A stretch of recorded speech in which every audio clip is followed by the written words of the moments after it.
Buen día. El tema de la charla que tenemos hoy es enfermedad diverticular. Charla son básicos pero indispensables por estar en presencia de una entidad muy frecuente en la práctica médica. Tenemos que tener pleno conocimiento de las características y de las implicancias sanitarias de la enfermedad diverticular, así también como los caminos para llegar a un diagnóstico certero y cuáles son las opciones terapéuticas más aconsejables para cada una de las situaciones clínicas que se presenten.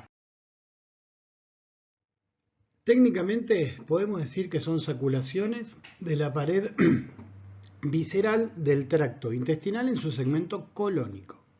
Divertículos hay en todo el tracto digestivo. Tenemos el divertículo de Senker en esófago, el divertículo de Meckel en intestino delgado como ejemplos de estos en otros sectores intestinales.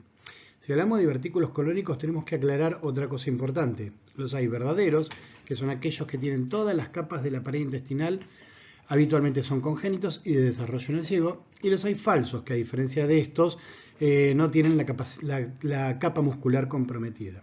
Ahora bien, la diverticulosis o la enfermedad diverticular son entidades donde los divertículos son falsos, mayormente en el sigmoides, y la explicación de esto está en su fisiopatología. Como dice el profesor Cariello en su libro, cuando hablamos de enfermedad diverticular, nos referimos a la enfermedad diverticular hipertónica, que es en la actualidad la enfermedad colónica más frecuente en el mundo occidental. La génesis de los pseudodivertículos sigmoideos tiene una multiplicidad de factores, pero de estos es crucial uno, que es el aumento de la presión intraluminal en el sector colónico afectado. Si vemos y le damos una vuelta de tuerca a la fórmula de Laplace, recordémosla como aquella que se utiliza en hemodinamia para justificar las tensiones arteriales en vinculación con el radio del vaso, podemos ver que al disminuir el radio del segmento digestivo, la presión que tenemos es mayor, con lo que la posibilidad de herniación de las capas mucosa y submucosa es alta. Ya a mitad del siglo pasado, Painter lo publica como un factor condicionante en su trabajo. ¿Cuál es el papel de la tensión en esta ecuación? No es muy importante. La pared colónica es la misma en toda su extensión y su función propulsiva más o menos también, por lo que se mantendría constante, no así el radio. El tracto colónico es más grande, más ancho, esto quiere decir mayor radio, en sus comienzos, en la parte del ciego, afinándose, digamos, reduciendo su radio hacia caudal. Por lo tanto, es fundamentalmente esta reducción del radio la que interviene en la formación de los divertículos. Ahora bien, ¿por dónde es que protruyen estas saculaciones? ¿Por cualquier lado? No. La pared colónica tiene una zona de defecto natural, un agujerito por donde los vasos, que son conocidos como vasa recta, penetran para nutrir a las capas profundas de la pared intestinal. Esto se da al margen de las tenias colónicas antimesentéricas, recordemos que hay 3 tenias colónicas, en particular en el borde próximo al mesenterio. Si ven en detalle el dibujo, pueden ver cómo es que entre las zonas musculares de la pared existe este pequeño defecto. En las fotos se aprecia cómo se ve esa protrusión desde la luz intestinal y desde la superficie externa.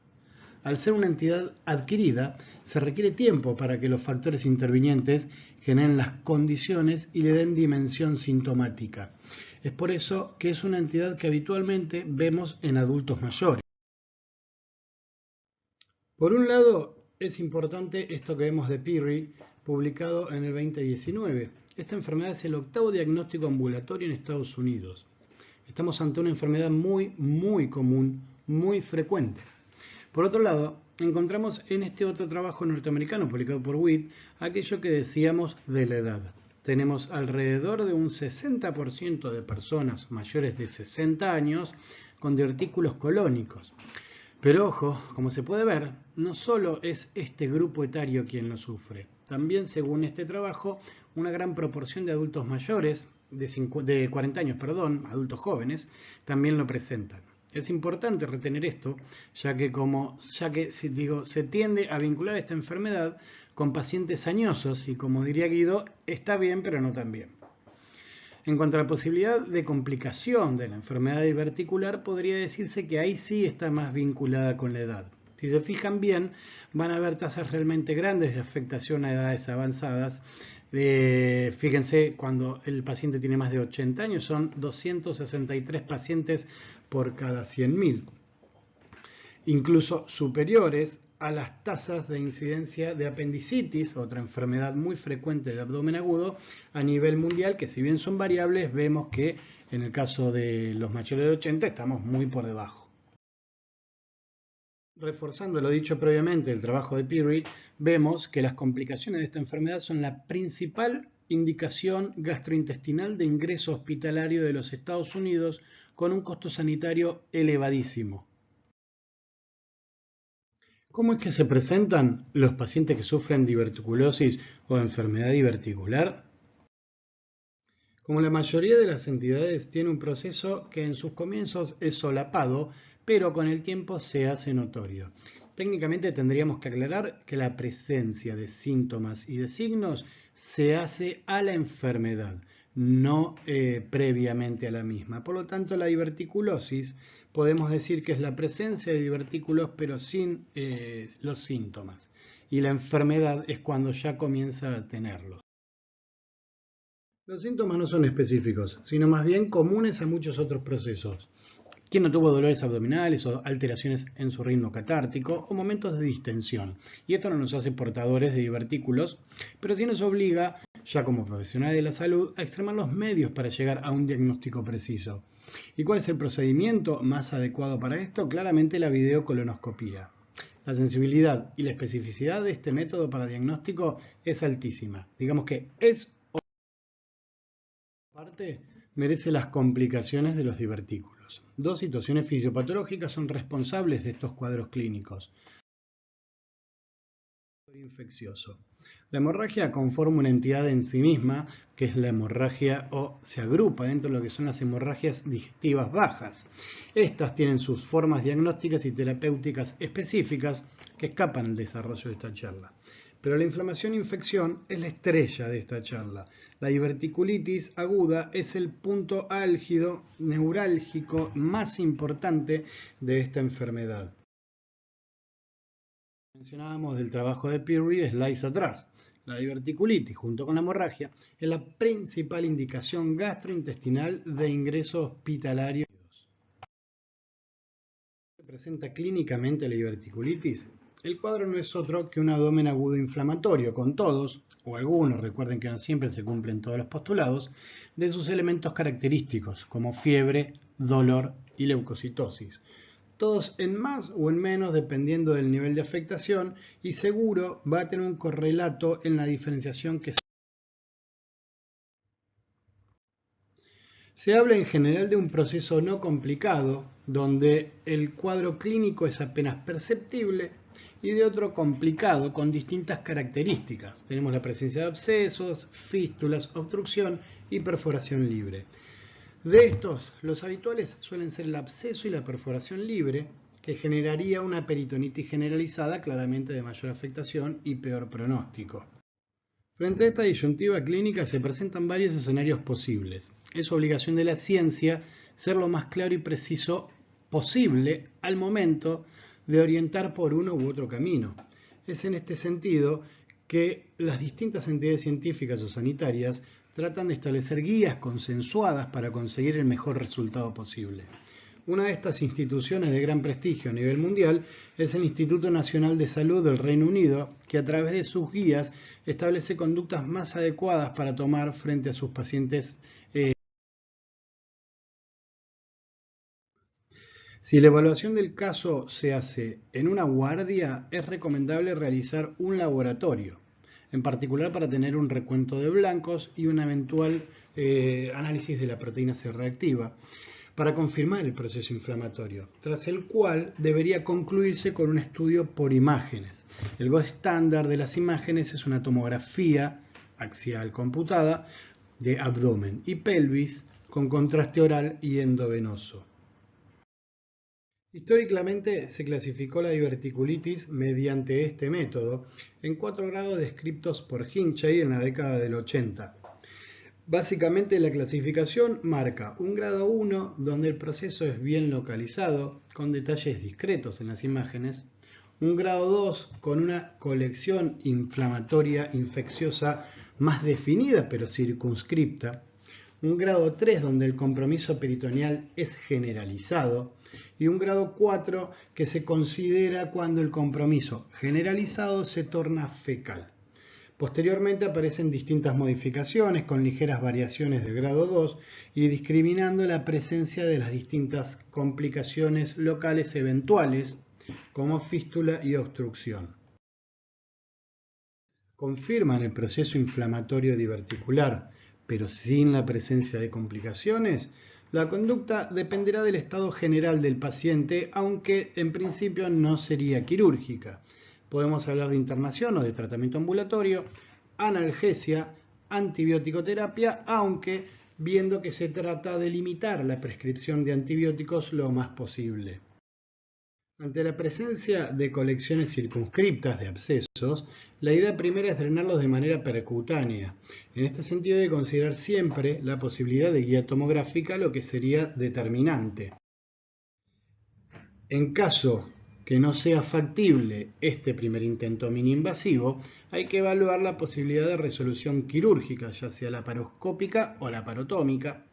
El primer gesto terapéutico sería la limpieza peritoneal, ya sea de pus o de materia fecal.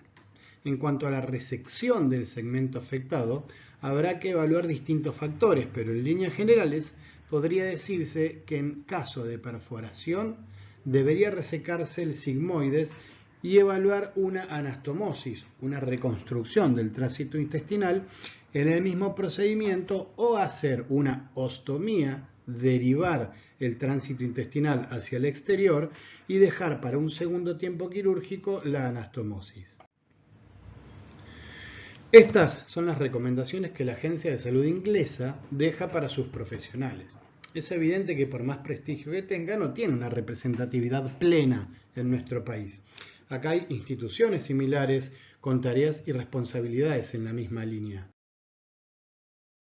Ya conozcan sociedades locales como la Asociación Argentina de Cirugía, la Sociedad Argentina de Cirugía Digestiva, la Sociedad Argentina de Coloproctología, y a nivel estatal podríamos mencionar el CONETEC, que es una comisión de evaluación de tecnología sanitaria que vincula al Ministerio de Salud con otras instituciones, que tiene algunas funciones similares a la de la agencia inglesa. Bueno, en todas estas no hay recomendaciones al respecto del manejo de los pacientes con divertículos.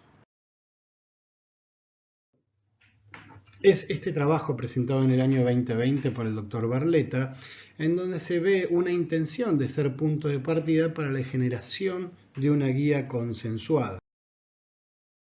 En resumen, el trabajo lo que nos está mostrando, lo que hizo este trabajo es nuclear todas las prácticas a través de una encuesta de los médicos cirujanos en la República Argentina, y en resumen lo que muestra no son grandes diferencias a lo descrito hasta ahora. Antibiótico-terapia frente a la presencia de CIRS, eso es respuesta inflamatoria sistémica.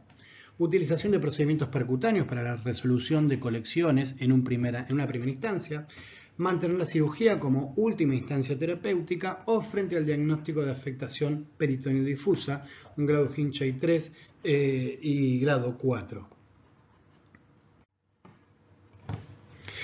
Vemos acá los porcentajes de utilización de las distintas técnicas, tanto sea quirúrgicas como ambulatorias o de manejo hospitalario, frente a los distintos estadios. Fíjense, en los estadios 3 y 4, las opciones que se manejan en la encuesta son netamente quirúrgicas, lavado peritoneal y resección quirúrgica, y en los estadios 0, 1 y 2, muy poca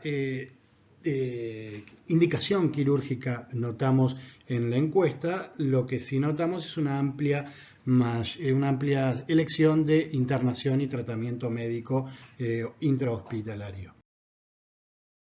Volviendo a las guías inglesas, la conducta que se recomienda una vez superado el proceso agudo inflamatorio infeccioso gira en torno a la cirugía electiva, pero con un enfoque individualizado más fuerte. ¿Por qué? Porque se vio en en trabajos presentes, que la tasa de recurrencia no era tan alta como se consideraba años atrás. Por lo tanto, la posibilidad de mortalidad asociada a un nuevo proceso está en valores más bajos de los evaluados hasta el momento.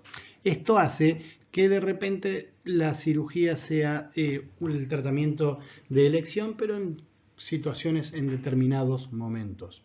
En este mismo sentido, las guías americanas de la Asociación Americana de Gastroenterología habla de lo mismo, va en el mismo camino, habla o prioriza un enfoque individualizado del paciente una vez superado el proceso agudo. Bueno, muchas gracias por la atención y seguramente nos estaremos encontrando en la charla de consultas para evacuar la mayor cantidad de preguntas que puedan llegar a quedar. Saludos.